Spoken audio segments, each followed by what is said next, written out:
Hey, good afternoon. Thank you so much for joining us today and for the webinar about menopause. I'll hand over to Caroline Deane to get us started. Thank you very much, Naomi, and I'm delighted to be introducing this webinar this morning. It's all about exploring menopause support in the care sector, and it's being run by our one of our commercial partners, Alsico. I'll get that hopefully right. It's a topic that we've had obviously through many of the workforce forum discussions, is the importance of having good knowledge and support. We are predominantly workers that are female throughout social care, about 80%, and a lot of our workforce will be in the situation of dealing with menopausal symptoms and sometimes not even know about it. And there's a lot of new symptoms, I think, that just a lot more learning around menopause that we potentially didn't have access to before. And I'm delighted to bring this opportunity, and I'm going to hand over to Naomi, who's going to obviously give you far more detail. And we've also got a wonderful panel session. So we are aiming this at all of our members in both care homes and the care at home and housing support sector. All staff can be affected, and there's some really good practical information coming through around how we can support staff teams. So I'll be quiet and I'll pass over to Naomi, and lovely to see you all. Thank you so much for coming. Fantastic. Thanks so much, Caroline. So I guess I wanted to start sort of setting the scene for you a little bit of where these conversations came from. So I was one of the team that helped to arrange the Menopause Matters event, which took place in conjunction with the Care Show back in October last year. We had over 20 carers join us on the day, in addition to some really passionate experts when it comes to the field of menopause, including Menopause Matters author and founder, Diane Danzebrink. So the reason this conversation started was to understand what the support looks like in the care sector, with the workforce being so heavily dominated by females. And we found there are a couple of research stats that really put this into focus, looking at 3 out of 4 women with menopause experiencing symptoms and 1 in 4 experiencing debilitating symptoms. So we really wanted to tackle that issue. We also found from a CIPD survey at work that 17% of women had considered leaving their work due to lack of support around the menopause, and 67% had reported a negative impact at work. So a really important conversation and something very prominent in the care sector. So we wanted to continue those conversations today and bring that to a new group of experts who have had their own experience of menopause and menopause policies, and help you to understand, who have joined us today, what you might want to be looking at or the conversations that you might want to be starting in your own organisations. So I'll start by introducing the panel. So if I can first introduce Sara, if you want to explain where you're from today. Yep. Hello everyone, my name is Sara Catanzaro. I am the design manager from Alsico. Alsico is one of the UK's leading workwear suppliers, and we provide into most of the UK's care industry when it comes to uniform. Fantastic. And Flora? Hi, thanks for getting us to join you today. My name is Flora Neville, and I'm here today from Citation, who are an employment law and health and safety body who we can help you get it right. And obviously menopause is a massive part of that. So thank you. Fantastic. And Alyson? Hi, my name is Alyson Vale. I'm Business and Operations Director for Abbotsford Care. We're a family-run care group here in Fife. And Rachel? Yes, thanks for having me here today. I'm Rachel Payne from Bandrum Nursing Home. I'm the Managing Director here. I'm also on the exec at Scottish Care, and I'm the Women's Secretary at our local cycling club. Thanks. Wonderful. We also hope to be joined shortly by Pauline Ritchie, who's the Operations Director at Oakminster Healthcare. I think there's been a few technical issues, which I'm sure we've all experienced with Teams, and there she is. Pauline, if you want to introduce yourself. Hi, I'm Pauline Ritchie. I'm the Operations Director for Oakminster Healthcare. We're a group of 5 care homes in and around Glasgow. So thanks for having me here today. Thank you. Fantastic. So we'll dive straight in with the questions. We'd really encourage any questions that you have if you pop through the Q&A function. We'll be keeping an eye on that and kind of feeding those into the panel as well. So shout out with everything that you want to hear and we'll get started. So Flora, kick us off. When we look at menopause policies, what do we need to include? There's lots of things, and I just want to mention just now as well, obviously menopause has been very topical, is very topical, but even more so now that the Labour's new plans as part of the new employment bill include menopause. So every employer going forward is absolutely going to have it on their agenda, and that's just been highlighted yet again, how important it is. It's really important to have a policy that sets out what support is there. There's, you know, the plan behind our policy is the support, who, you know, and if employees are struggling, where can they get internal help and where can they potentially get external help as well? So it's providing that support. Our policy needs to be promoted internally, writing the policy properly in the first place. And I would say for all of this, it's about engaging with your employees is the absolute key thing. Being menopausal myself, you know, if you engage with people and you have an understanding, because there's so much about menopause, everybody experiences different symptoms, copes with it differently, has, you know, different ways of dealing with it, medication, all the rest of it. So there's lots of different ways. So engaging, I would say, is always key. Make sure, and when I say engage and educate all employees as well, I don't just mean those who are suffering. It's engaging and educating everybody. You need, and if people want to come forward and talk about issues, I think that's key. It's opening those lines of communication, training your managers on how to deal with these conversations is absolutely fundamental. And maybe even consider things like appointing a menopause champion. So maybe somebody who employees can go to if they don't feel comfortable speaking to a manager, and maybe setting up an internal support network for people to share their experiences. There's lots of different ways it can be done, but removing the stigma, talk about menopause openly and promoting events such as World Menopause Day, and just really encouraging people to have conversations and open communications. The other thing to think about as well is adjustments needs to be part of your policy as well. So practical ways of offering support that, you know, that can be simple things like fans, ventilation, flexibility, uniforms obviously are a big part of that. Adjustments maybe to sickness absence policies for menopause related absence, and that then leads you into looking at having an effective absence policy as well, and recording absence and managing it. But engagement is the key. Fantastic. And that's so interesting, and that really sets the scene. I really want to dive into kind of how that works in practice, particularly with a lot of conflicting priorities and kind of time to dedicate to this. So Alyson, what have your experiences been of kind of menopause policy? Yeah, so it's interesting because a lot of the things that Flora's mentioned there is kind of how our sort of, I suppose, how the idea of talking about it and progressing it as an action for ourselves as an organisation really came to the fore. More than anything else, like we have obviously, as you've already kind of described, you know, we're a really female-dominated workforce, and in my organisation in particular, we are 93% women, very few men. So actually, it was very live, it was very now, and people were experiencing the symptoms of menopause and were noticing themselves how it was impacting their work. And what we had kind of what happened was a discussion around, you know, these becoming conversations that we could have and having those conversations comfortably. And from that, a group of people came together and decided, you know, that we could talk about this, that this is something we wanted to think about as an organisation, how we drove it, how we move things forward. And then the policy sort of developed out of that. And we did all hang it around World Menopause Day in October. So we had that kind of thing that we was driving us to get everyone's attention. And it was circulated to, obviously, we've got 7 care homes in Fife. So it was circulated to all of our services and encouraged as much as possible people to just feel open about talking about it and feel comfortable with it. Because I think, like you say, the stigma around women's health in general, but really specifically around menopause, was something that we wanted to try and just put to bed.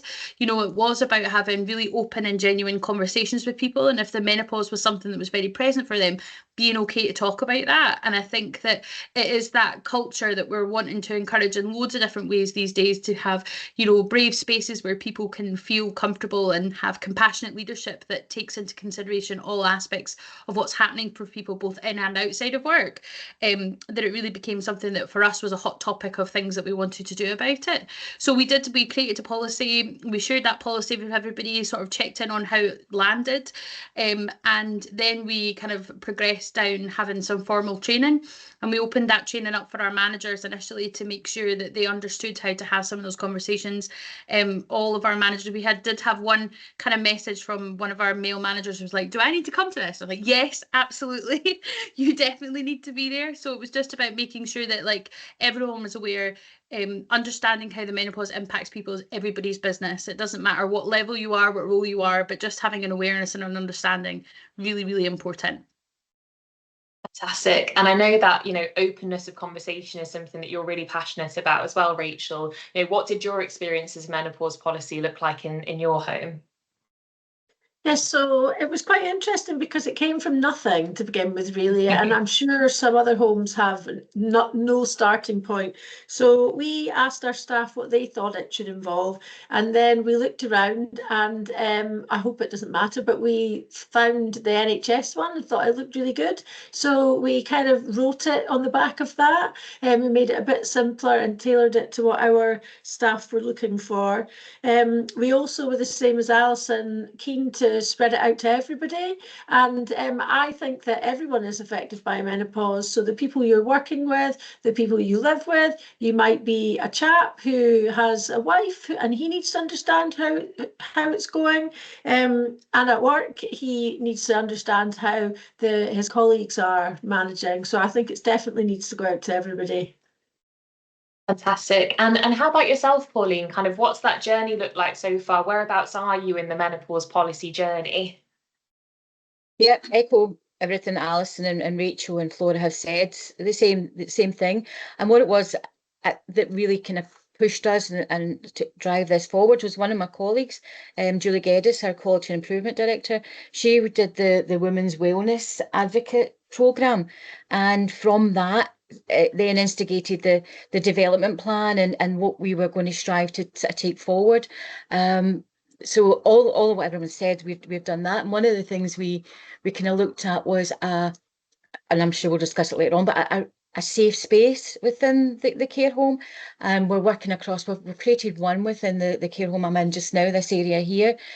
So that as well as the policy, it's all the other supports and tools that staff can have at their disposal when they're in their workplace. So we have this room, it's a lovely chilled room. We've got headphones, there's a nice speaker, there's a bean bag, we bought 2 couches, just this a relaxation room. So not for their break, but if they just need time to come away, and have a break, fans if they're feeling warm, and anxiety whistles and breathing apparatus just to help them just take time out. Because I don't think people recognise or always realise that sometimes you just need that space to come away and gather yourself and then re-engage back in the job, because we all know how busy and stressful working in care is on a day-to-day basis. So we've created, so over and above the policy and our improvement plan, we've created the safe space, which we are in the plan of rolling out across the other 4 homes.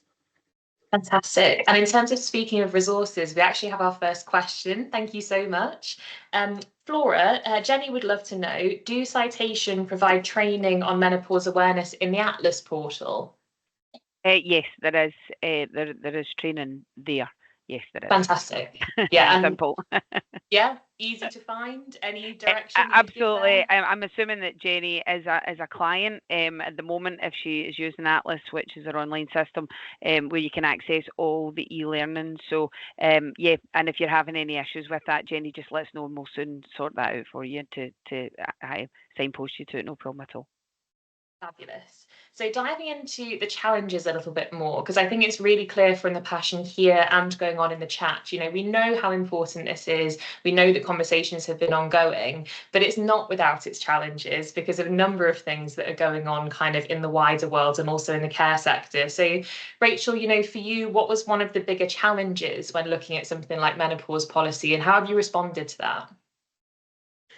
So for me, it was the stigma or the myths that seem to come behind menopause. And there's a few things that phrases I really don't like, and they are women of a certain age.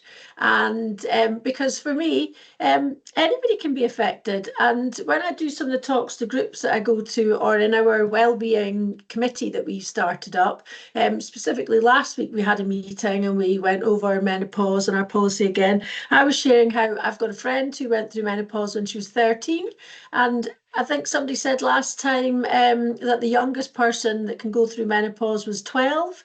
And can you imagine how just utterly traumatic that would be at that age? But the friend that I've got through that went through it at 13, at 45, was still on the same sort of medication and had to relook at it, and it was as if she went through it again. So people don't know things like that. Also for myself, I went through menopause when I was about 35, and I didn't realise until later on when I was looking at fertility treatment, and that was really, really hard. And at that point for me, I thought, I don't know about menopause. I'm a woman and I should know. So that's why it led us into looking at a menopause policy and getting involved in more things. But other stigma things that I don't like people saying. So I've said about being a woman of a certain age. Yes, I think that dismisses us because we really are affected by this. And, you know, we can get through this and we can work on it, but we need to work on it together. So a previous somebody that had worked with us had said, you know, oh, we just got on with it at that age.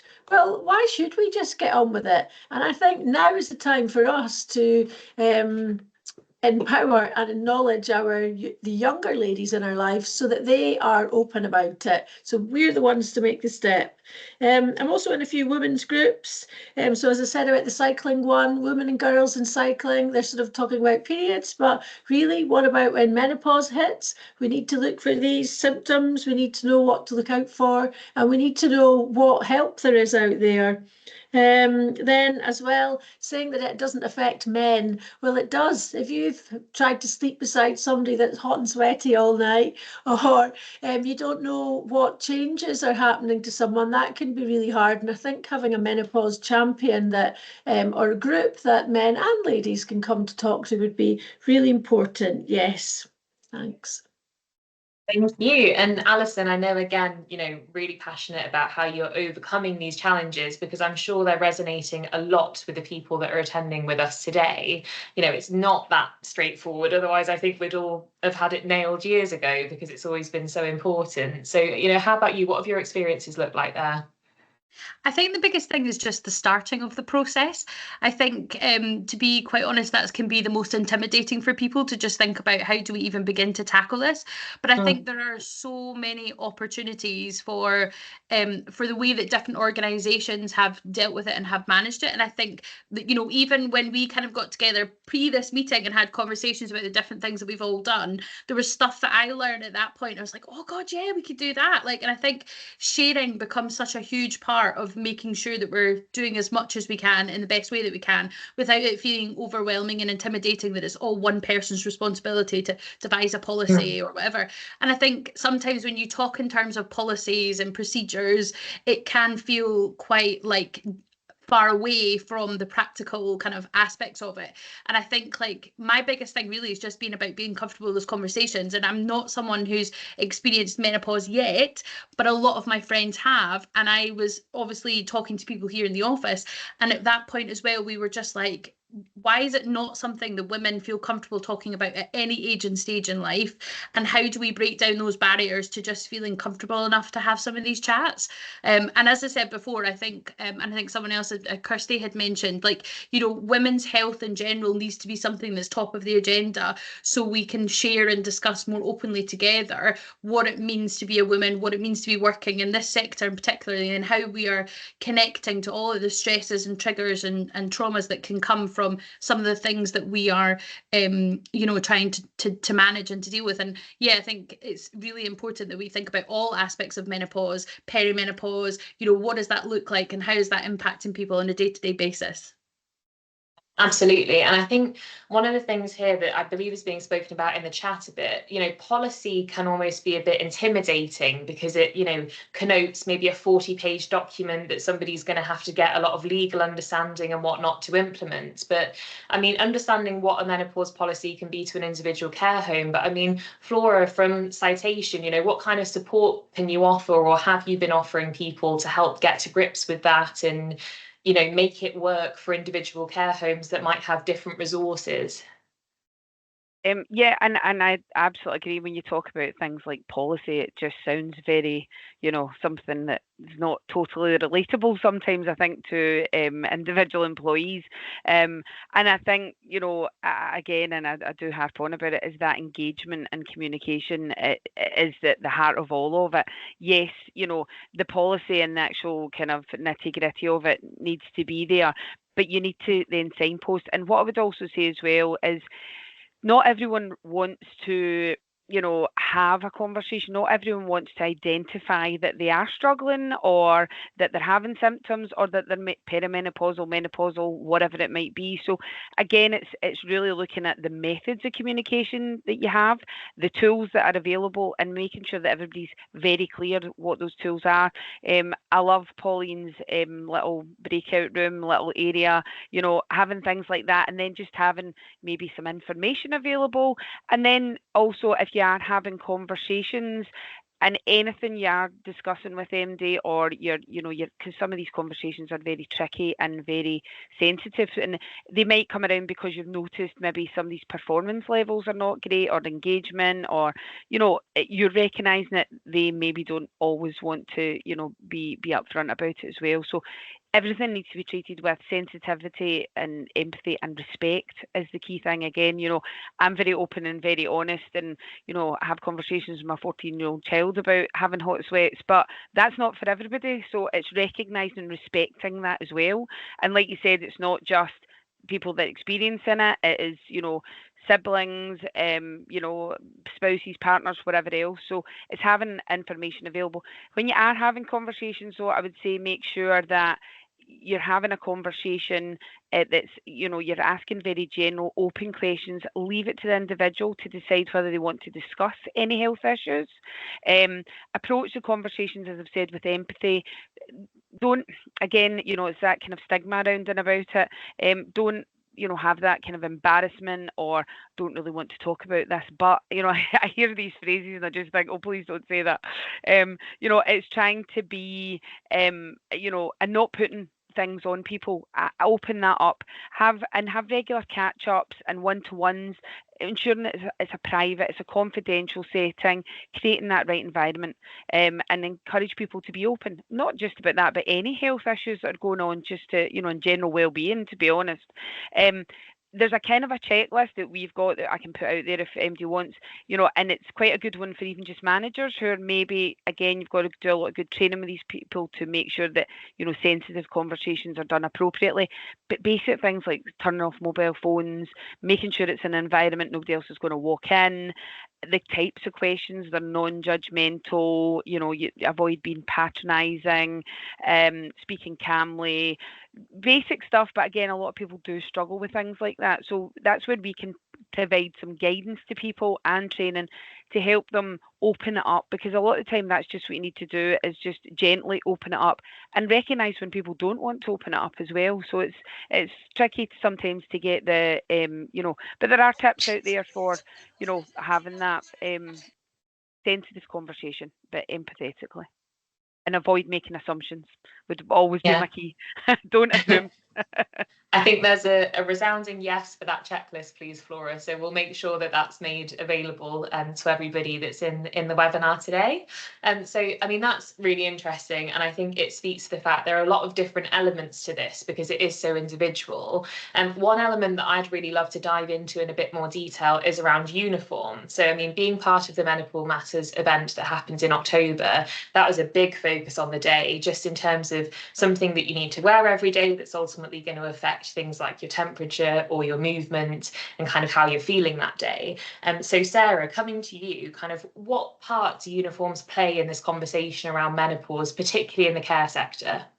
Yeah, it's like you said, Naomi, this is something that people are in a they're wearing for a long time during the day, and they need to feel comfortable. They've got a lot of other issues that may be going on, and they need to have something that they can wear that they can just basically forget about. And I think there's so many different symptoms when it comes to perimenopause and menopause that it's really hard to find sort of one product or one garment that would be suitable for all. But I think as part of a policy, uniform really should be considered and looked at by employees to understand how they can help within their homes and within their sector. So things like fabric choice, making sure things are breathable, lightweight. Obviously hot sweats is the key one that everyone I think is mentioned here. So things like cotton, which is a naturally breathable fabric. You can buy wickable fabrics now on the market.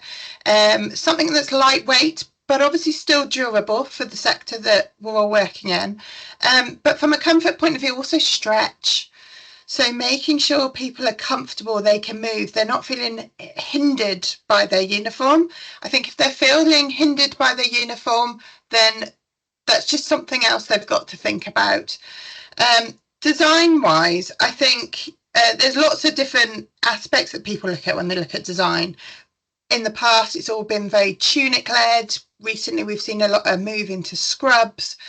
And I think it's just understanding that not one style fits everyone, not only from a menopause point of view, but obviously from a body shape and sizing point of view as well. So I think it's about giving choice and understanding the type of people that you've got within your company and giving them a choice about what they would like to wear. So whether they want to wear something more fitted or something more loose fitting. And I think from a hot sweats point of view, wearing something fitted is not ideal. You want something where you can get the airflow through your body. And we've definitely seen a lot of call for scrubs recently. And scrubs don't have to mean that they're all like big and boxy. It's just making sure that the people are wearing the right fit of them. So again, they can get that airflow through. And then I think also just to consider is there is the potential that garments will be washed a lot more than they typically would be. Just from obviously from that hot sweat point of view, people are going to want to clean their garments a lot often than maybe not.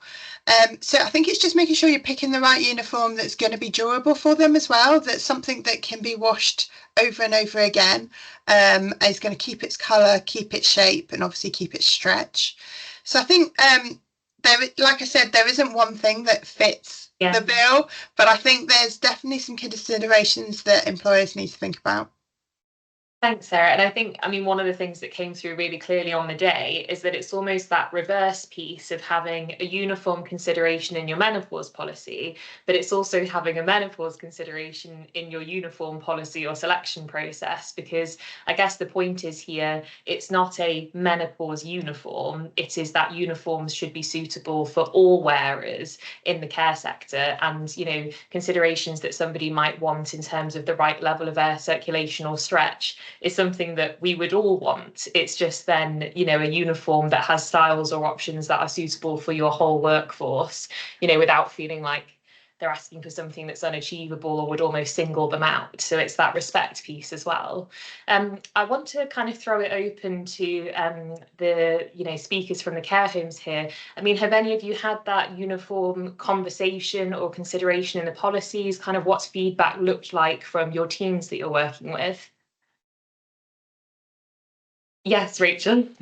Yes, I'll come in there. So, yeah, I think having the right uniform is really important for somebody that's perimenopausal or menopausal. But let's all be honest, it's hot in a care home, so everybody wants to be comfortable. And if you're asking people to do a long shift, wow, it makes such a difference if you're cool. So, we have showers available. You could have a quick shower if you wanted to. We also have a range of uniforms, so you can pick the right one for your shape. And we give out 2 free ones a year because we appreciate the washing, and hopefully that makes life easier for people. But I think you have to do a regular review because materials change. And at the Wellbeing Committee last week, we've decided, yes, we're going to give it a bit of a review. Some people are wearing one with a collar. They're finding that stiff and heavy. You know, let's change that so that everybody knows what the options are. Also, so many people are different. So as well as your uniform, if you're too hot, are the residents too hot? For some reason, we love to have a warm care home. Let's have an ambient care home and some fresh air because it's good for the residents and the staff. So they would be my extra tips. Thanks. Fantastic. Alyson, Pauline, is it something that you've been, looking at all? Is it featured in your conversations? Yes, Pauline. Yeah, it was something, probably that was one of the first things that staff had obviously raised, was the uniforms and the restriction of the tunics and things. So that was one of the very first things we did change over to, which was the scrubs, which are far lighter, far more comfortable.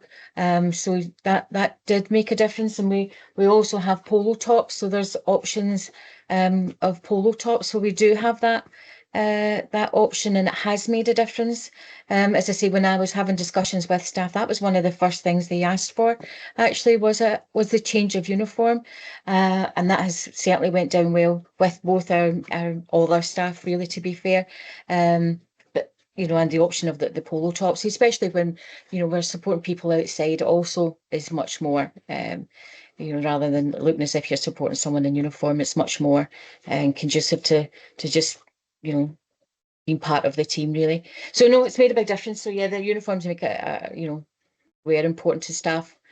And I think, as Rachel said, I think it's something that we have to regularly review, because I did see at the carers conference there was a new material and it is stretchier, and I think we'll have to have a look at that when we're next reviewing our next orders, because there is new materials all the time, so because you need that bit of stretch as well. But no, they're great, make a big difference. And Alyson, sort of anything to add from your experience?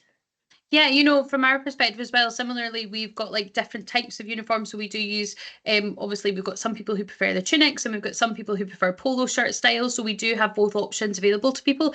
But one of the things that went down really well for us most recently was actually zip hoodies.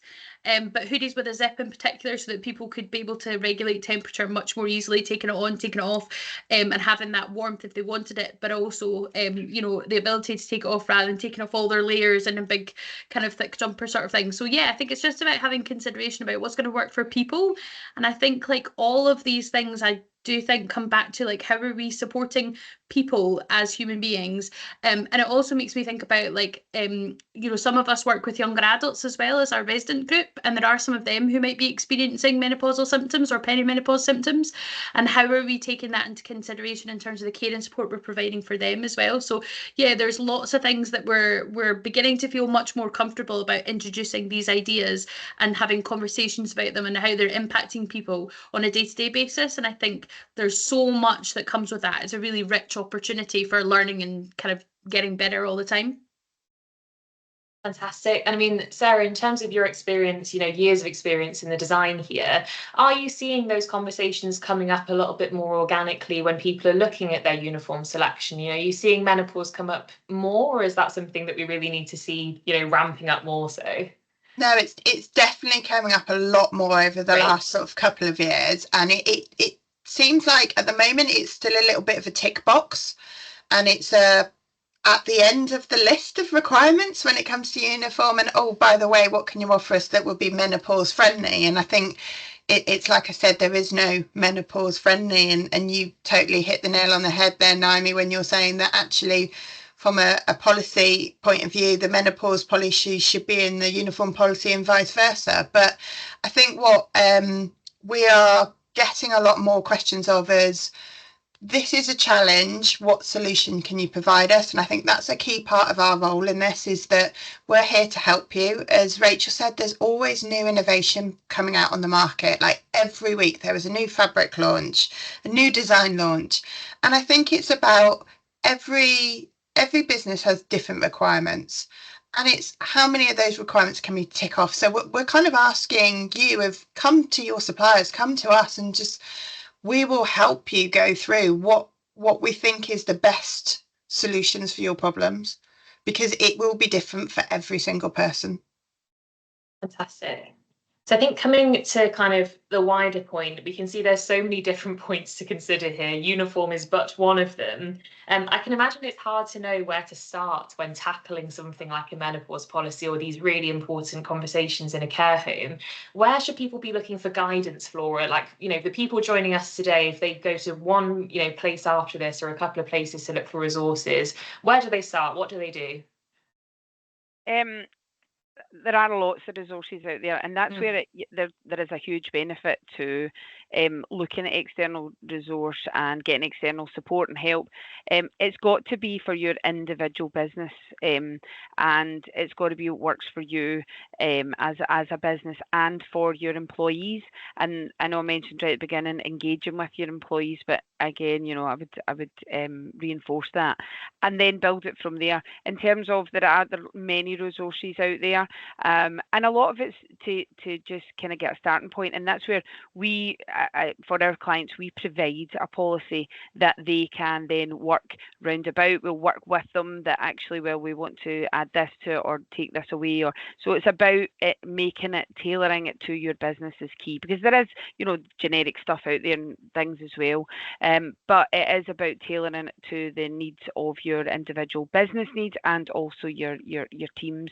And I would say that you've got to, everybody knows they've got a duty of care under the Health and Safety at Work Act as well. So it is important to get it right, because what you don't want is to face any claims, and unfortunately, that's where you can end up if you don't get it right. So I would always recommend that you do get expert advice and helping to get it right. Sarah's clearly the expert in uniforms and helping you to and engage with those external agencies to make sure that what you're putting in place, because if you employee retention, your absence rates, performance, all these things are impacted. So getting the policy right and rolling it out properly and continuing to do that and making it part of your culture, making it part of that culture is the key thing, because you don't want to end up with an issue. It can be as far as you run the risk of things like constructive dismissal or harassment or any of these things that you do have a duty as an employer to, well, you also want to avoid for obvious reasons, and looking and knowing what adjustments are going to work for you as well. Pauline mentioned lots of them amazing. I love the fan she's got because I've got the same one and all that kind of thing. But it's knowing what's going to work and making that policy specific to you. So going to agencies outside external help and support like ourselves, more than happy to guide people through it. So Pauline, coming to you, you've obviously had great response from what you've been doing so far from your teams. Where did you start? What were you looking at? What resources did you draw on when you were, deciding what was going to work for your team? I think through the discussions, we were having what we call courageous conversations within our senior leadership team, and just our own personal experiences, and then we've did a questionnaire out to all our staff. We're waiting on the feedback coming back from them. So that's where we've kind of started from. So initially it started from, a group, the senior leadership team, kind of discussing it, having these, rolling it out, put the questionnaire out, finding out. We started off with the uniforms. That was 2 years ago. We made a change to the uniforms from the request of staff at that time. And if I'm honest, was that purely and focused of menopause? It probably wasn't, although, as we've already indicated, the proportion of our staff is mostly a very high female workforce. So again, I'm sure if I were asked those questions, it probably was drilled down to the impact that the symptoms of menopause and perimenopause has on them.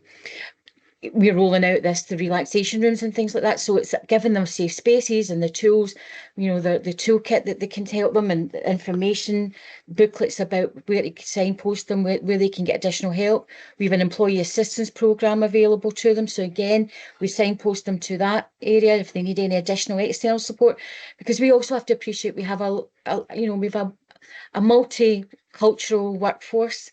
And not everybody has the confidence or to want to talk about these matters, and we need to understand and appreciate that. But having the ability to signpost them to other areas where they can privately and sensitively speak about it confidentially. So again, it's signposting people to the right area that works for them. But I think we're very much on the beginning of this journey to really begin our courageous conversations and include our, all our workforce, so that we all get a better understanding at what stages we are all going through of our menopause journey. Because I hope I'm at the end of my journey. It has been really, when I look back, it has been traumatic at times. I left a job at one point in time because I physically wasn't well. I couldn't do the level of the job. Nobody was really speaking at that point in time. We do see a lot of celebrities talk about it nowadays. It's became much more natural to talk about it with your friends and your family. But 10 years ago, when I was in the beginnings of mine, that wasn't really done then. And I didn't know really what was going on or what was happening to me. So to leave a job that I really enjoyed was a huge thing that impacts your confidence, your everything about you, and having these courageous conversations and admitting that, you hope that other people who are feeling the way I felt back then can say, actually, well, I'm feeling like that and I don't want to leave my job, but right now I'm struggling, and how do I cope with that? What do I do? So it's about having, our topic this month, as I said, courageous conversations, and being able to say that, and then providing other avenues for people who, don't feel able to have those conversations. So as I say, we've got other options for that. We've got our resource book and print, there's areas for them to kind of refer to that, as well as, our online facilities and calls to the support centre and things like that. So yeah, it's multifactorial. So I think we totally admit we're on the beginnings of our journey, and it is about, listening to people and having the sessions available. We don't have the champions yet, so it's things I've took notes of that would be possibly really good. I think that would be an excellent thing for us across the homes. And listen to Rachel about a wellbeing committee. So again, something I'm really keen to take forward. So I think listening to what others are doing and being open and honest about where we are on our journeys is great, because I think, well, that could work for us, that would work for us. So yeah, it's been interesting hearing what other people are doing. So thank you. Fantastic. And Rachel, I know, we've covered a few there, but I know there are so many different resources. What did you find particularly useful, or what might somebody who is now, looking to have a bit of a think about this, where might they want to look that you found quite handy? Yes, so the internet would be a good place to start. As I said before, we use the NHS, but also there's the Menopause Matters website is great. Davina McCall is one of the celebrities that we were talking about. She's got books and documentaries, and I've been listening to the Menopausing book online, and it was so sad hearing you, Pauline, say that you had to leave a job. And when we've got so many women, how awful if we lose any of them because of this. And let's make it a better place for people to share and talk in little work groups. So that's what we've done.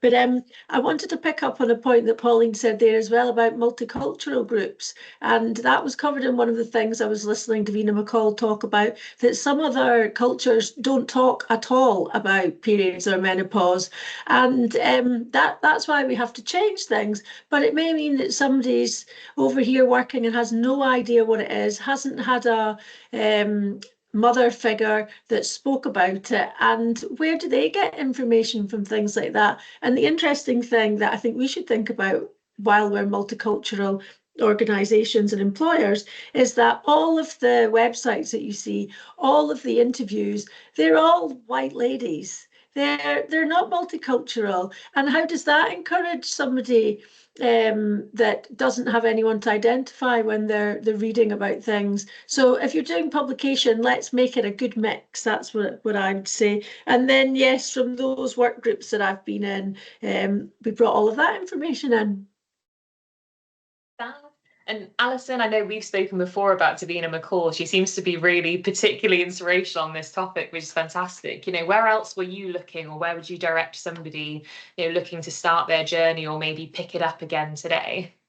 Yeah, I think Davina had a great platform, and she used it in a way that's really inspired a lot of people to start having those kind of conversations. And I think that, one of the things I would say more than anything else is that, like, you know, individuals are the expert in their own experience, and there may not be something that you have come across before as a menopause symptom, but actually they have and they've experienced it. And I think it's like just making sure that you're using those experiences of everybody to inform what you think about and how things are changing over time.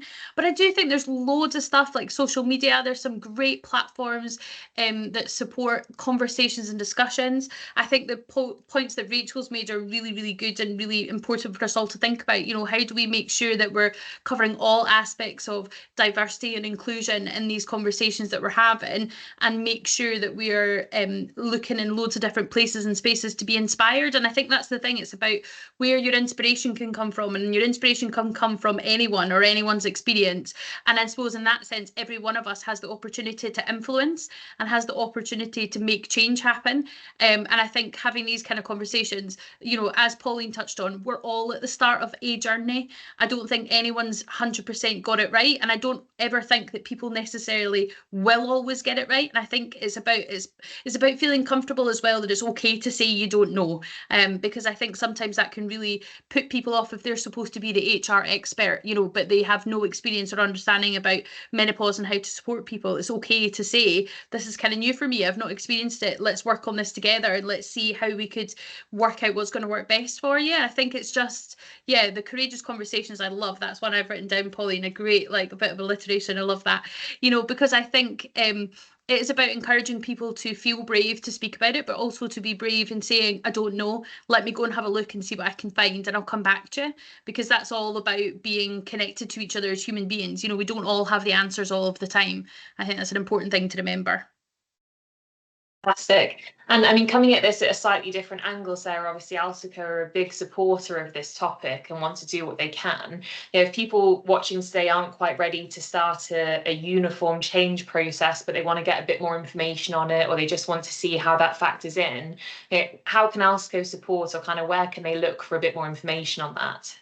Yeah, definitely. I think definitely have a look at our website. There's a lot of information on there with regards to some of the benefits and some of the features of some of the garments, whether that's from a fabric point of view down to, like I mentioned, cotton being breathable, to size ranges, fits, and that's probably the first place to start. It's just trying to give people a choice of what they can wear. They don't want to feel forced into wearing something that they feel uncomfortable in. And I think by giving people that choice of whether it's a different type of fit of trouser, whether it's a scrub versus a tunic versus a dress, I think you're empowering them to speak up for what they actually need. And again, I think the key feature from here today has been about communication and really feeding back to people about how people feel, what people want. And I think from our point of view, we are open to that. We want that knowledge. We want to make garments that really help these wearers, but we need to understand the challenges that the wearers are facing. So I think definitely have a look on websites. Internets, as Rachel said, is a massive area. And also just look at fashion in general. You look on the high streets now, there's a lot more cotton coming into the market. There are a lot of the high street stores that are starting to talk about menopause friendly. And just take inspiration from that and understand that actually the fashion industry and the workwear uniform industry is a lot closer than you probably think. And we are following along very quickly behind the fashion industry. So yeah, challenge us with what you would like us to solve challenge wise. Fantastic. Thank you. So time has absolutely flown here this afternoon. So I'm going to give us kind of one last question to take us home, which I'll come to each of you on individually. What do you want to see change in the next year around menopause policies, support in the care sector, or around these conversations in general? Rachel, I'll come to you first. What's that kind of one lasting change you want to see? So one lasting change would be steering groups to consider women's health and menopause, particularly in the care sector, because we are caring for our resident and service users. We can only do that in the best way we care for our staff. So that would be my most important thing, and I hope that that will help people continue to work longer when they want to work and not have their day impacted or their career cut short. Fantastic, thank you. And Pauline, what's the, one thing you'd really like to see change over the next 12 months? I'd like to see the staff embrace and feel confident to come and use the breakout rooms without feeling any stigma. I need to say, excuse me, we've got work obviously going on and next to me, so the building noise, I won't stay on too long. It's building staff's confidence, to be fair, and to be able to feel they can openly speak up. I agree with it. We need something more that can change things in a much more political and influence our commissioners and everything else that financial enables us to purchase and do more things for our staff teams. But we know that's a bigger situation to try and tackle. I'm so sorry about this noise. So I won't hold you up. But yeah, building staff's confidence, I think, for me. Fantastic. And Alyson, how about you?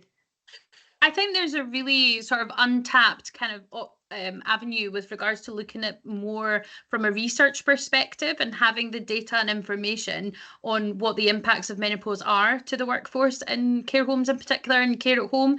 How does this directly affect the workforce? And we don't have that really tangible research that kind of goes with that, and maybe hand in hand there can be the development of new things from those kind of very structured ways of supporting research and development. So I think, yeah, if we can encourage people that it's something to be looking at further, I think that would be a great place to be. And Flora?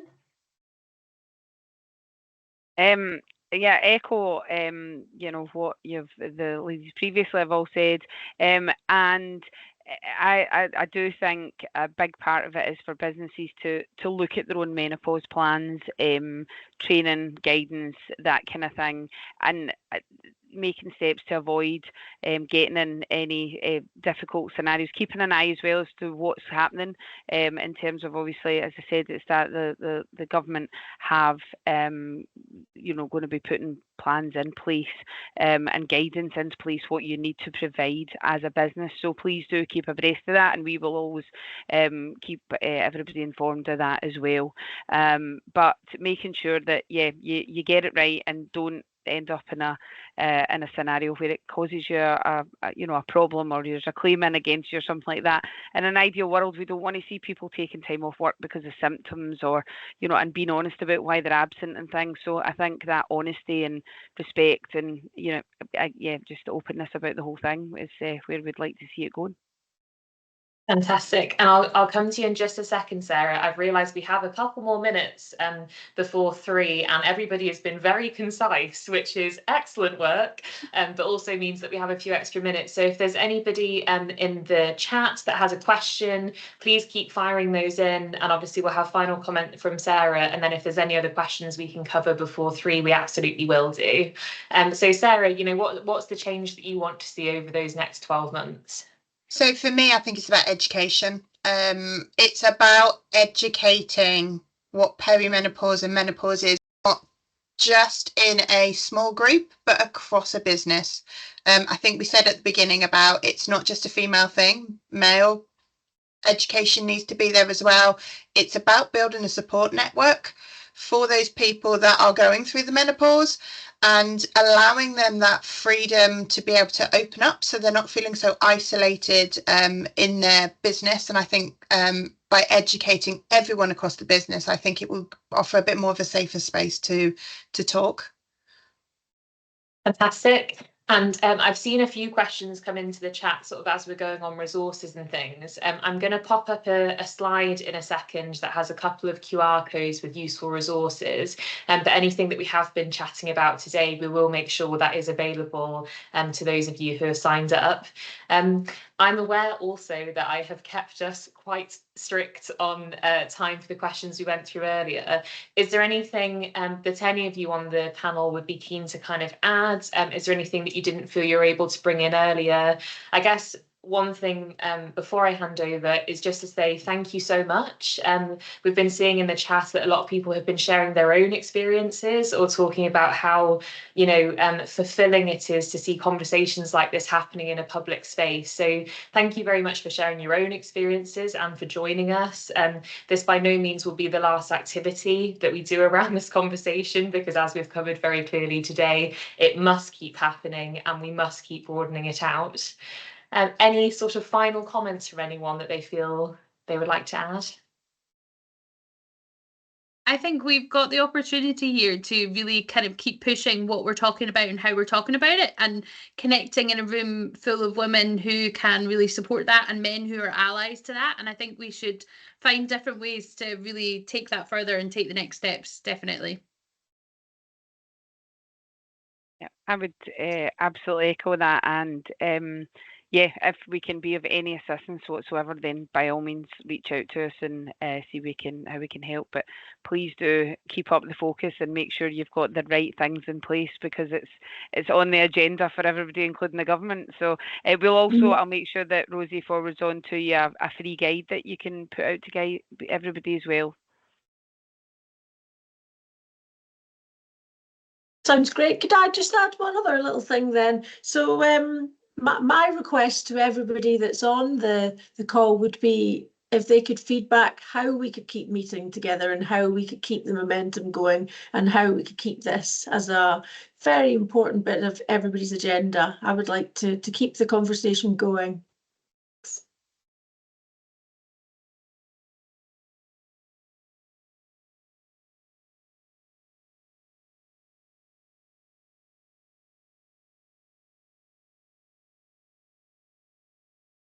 Hopefully those resources have come up.